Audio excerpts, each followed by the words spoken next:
Assalamualaikum warahmatullahi wabarakatuh. Salam sejahtera untuk kita semua, Bapak dan Ibu pendidik di seluruh Indonesia. Perkenalkan, nama saya Mikial Fatona.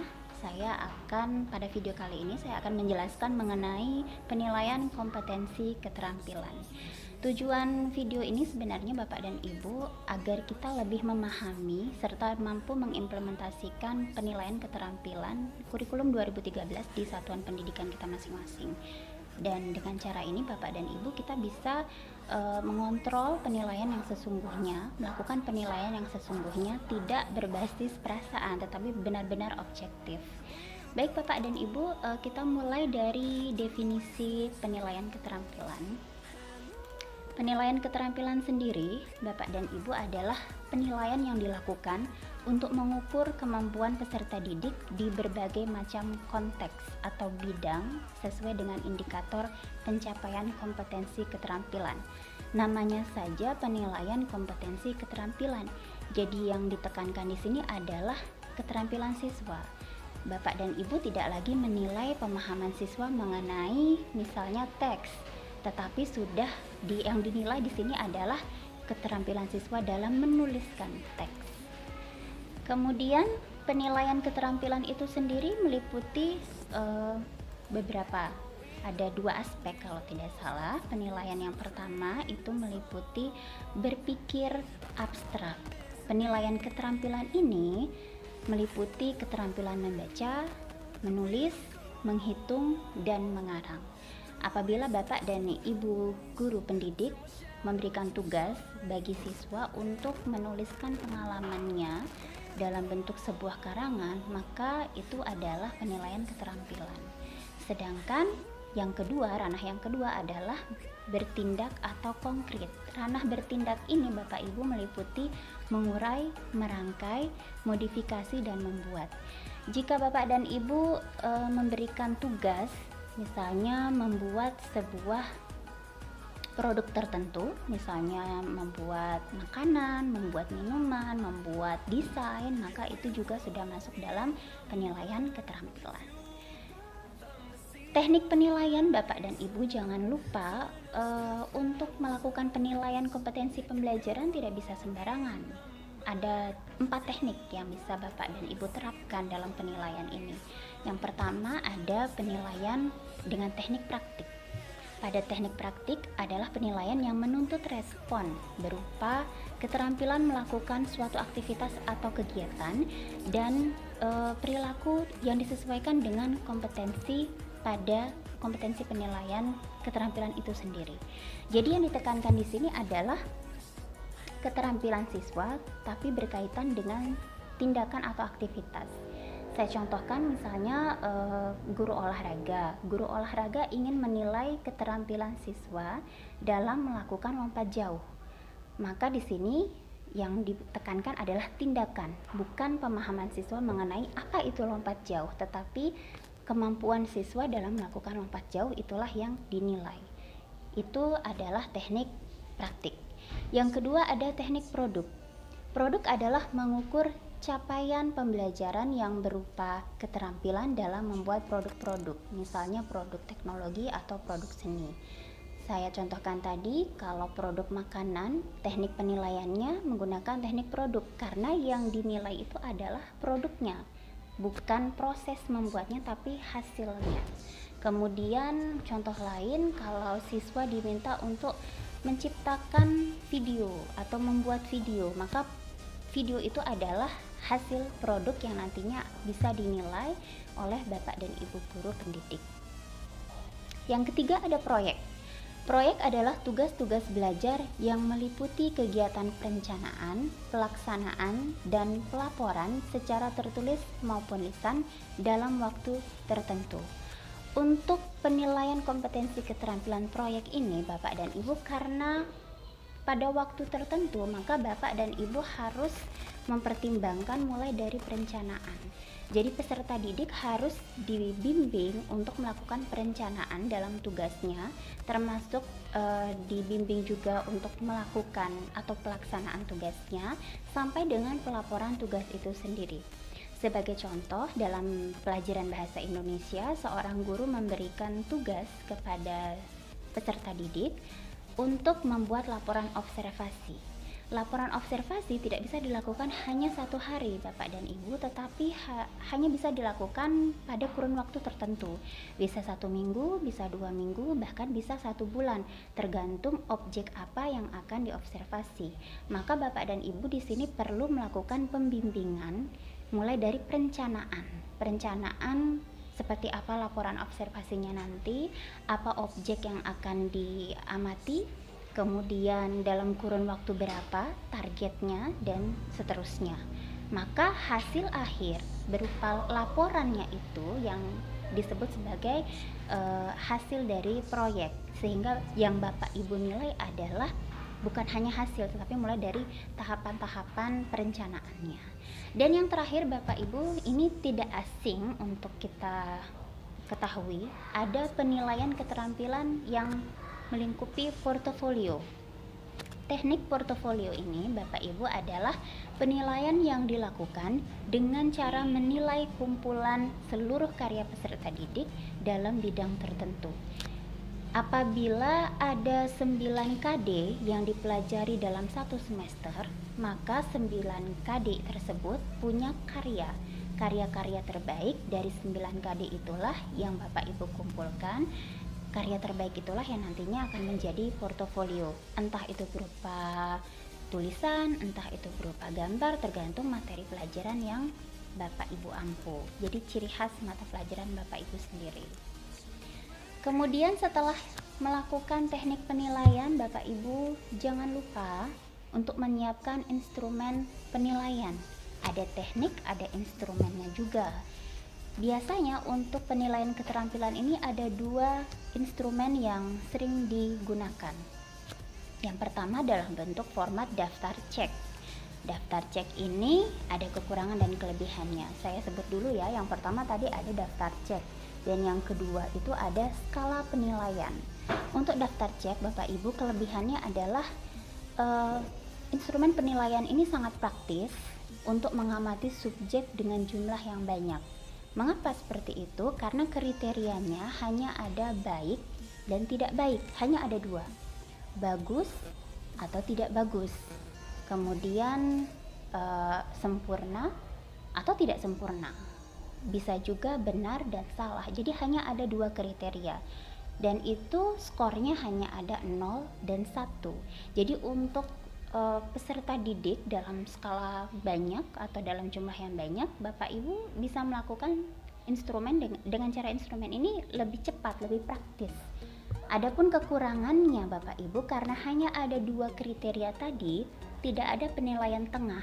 Jadi siswa yang memiliki kemampuan di antara baik dan tidak baik itu tidak terakomodasi, tidak ada jalan. Jadi hanya dipatok baik dan tidak baik. Sedangkan penilaian, format penilaian berikutnya atau instrumen berikutnya adalah skala penilaian. Apabila bentuknya dalam skala penilaian Bapak dan Ibu, di sini kelebihannya memperkecil kemungkinan Bapak dan Ibu pendidik untuk melakukan penilaian yang bersifat subjektivitas. Mengapa? Karena kriterianya tidak cuma 2. Kriterianya dimulai dari sempurna atau sangat sempurna, kemudian sempurna, kurang sempurna, tidak sempurna. Ini hanya salah satu bahasa kriteria saja. Bisa Bapak Ibu ganti dengan sangat kompeten, kompeten, kurang kompeten, tidak kompeten. Dan bisa juga kalau itu bentuk penilaiannya untuk keterampilan bercerita ulang, Bapak Ibu bisa mengganti kriterianya menjadi sangat lancar, lancar, kurang lancar, atau tidak lancar. Kriteria sangat sempurna atau sangat kompeten itu skornya 4. Kemudian sempurna atau kompeten itu skornya 3. Kurang kompeten atau kurang sempurna skornya 2, dan tidak kompeten atau tidak sempurna skornya 0. Jadi apabila siswa diminta untuk bercerita ulang, kemudian siswa tersebut atau peserta didik tersebut melakukannya dengan sangat apik, dengan sangat bagus, maka bisa dikatakan sempurna sehingga skornya 4. Tapi kalau kemudian peserta didik terbata-bata, skornya menjadi sempurna saja atau kurang sempurna saja sehingga skornya 3 atau 2. Artinya skala penilaian ini punya kelebihan memperkecil kemungkinan Bapak dan Ibu melakukan penilaian subjektivitas. Karena dia satu suku dengan Bapak dan Ibu, Bapak Ibu kasih nilai lebih tinggi misalnya. Tidak bisa, karena di sini kriterianya sudah jelas. Jika di luar kriteria itu, maka nilainya ada, skornya jelas. Jika masuk kriteria, skornya jelas. Kemudian kekurangan Bapak dan Ibu, instrumen ini juga punya kekurangan, yaitu kurang praktis. Mengapa? Karena ada banyak kriteria yang harus kita nilai, sehingga kita harus benar-benar mengamati dengan baik kemampuan peserta didik. Kita tidak bisa hanya mencentang baik atau tidak baik, tapi ada di antara baik dan tidak baik itu yang harus kita ukur juga, sehingga ini agak kurang praktis. Tapi sebenarnya skala penilaian seperti ini juga cukup baik.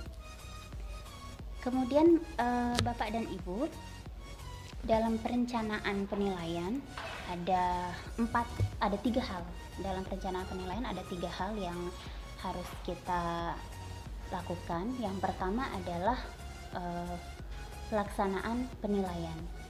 Pelaksanaan penilaian sendiri dimulai dari pemberian tugas, kemudian menjelaskan aspek dan rubrik penilaian kepada peserta didik. Sangat penting Bapak dan Ibu bagi kita untuk bersikap transparansi kepada peserta didik. Jadi peserta didik harus diberitahu di awal bahwa yang dinilai oleh Bapak dan Ibu gurunya itu apa, aspek apa saja, sehingga peserta didik juga bisa menyiapkan dirinya.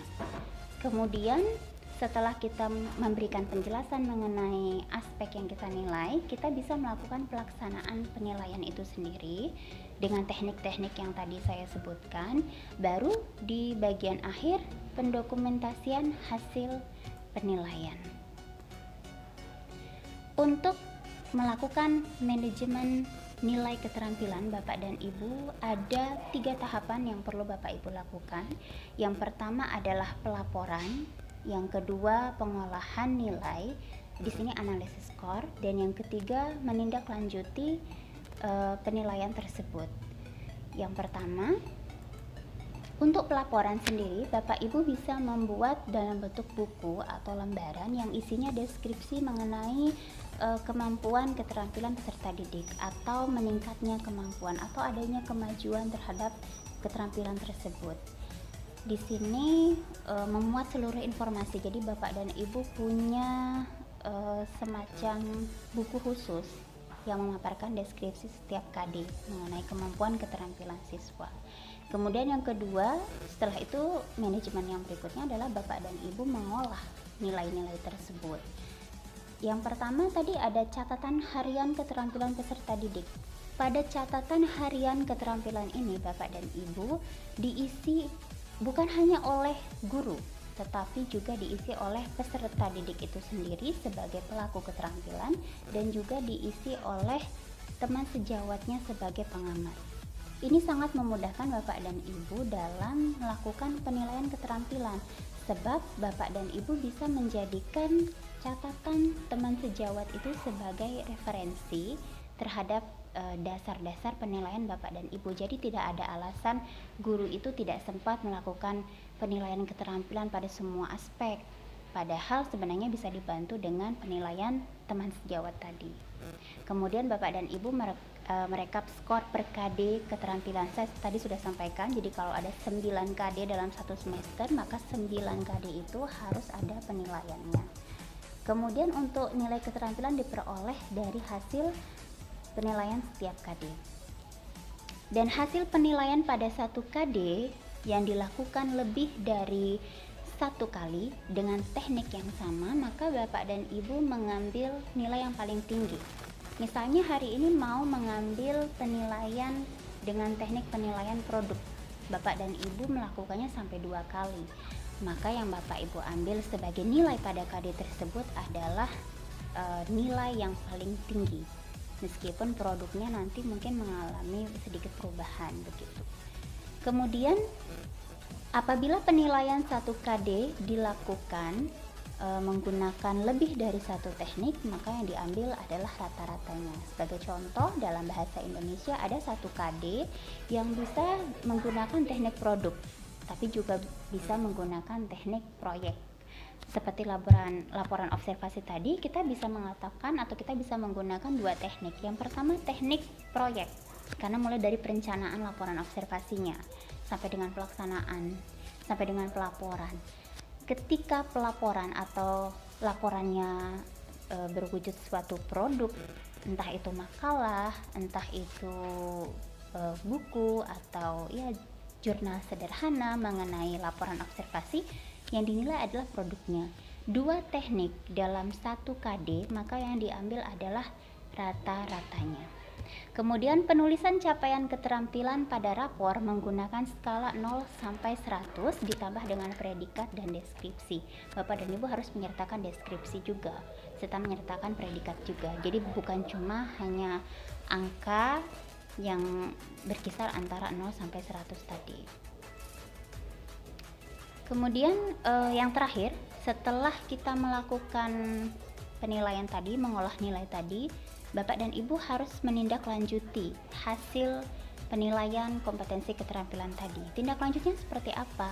Jadi Bapak dan Ibu melaporkan penilaian tersebut kepada sekolah, yang kemudian dibentuk dalam atau dibuat dalam bentuk rapor yang nantinya juga akan dilaporkan kepada orang tua. Jadi tidak hanya sekedar melakukan penilaian kemudian tidak ada lagi tindak lanjutnya. Jadi setiap penilaian yang kita lakukan Bapak dan Ibu itu nanti dilaporkan ke sekolah, kemudian dibuat dalam bentuk rapor, dan itulah yang akan disampaikan kepada orang tua dari peserta didik kita. Baik Bapak Ibu, hanya ini yang bisa saya sampaikan mengenai penilaian kompetensi keterampilan. Semoga sedikit ilmu ini bisa lebih menambah pemahaman kita mengenai apa itu penilaian keterampilan. Dan seperti tadi yang saya sampaikan, tujuan dari video ini adalah agar kita bisa memahami juga mengimplementasikan ini di satuan kerja kita masing-masing.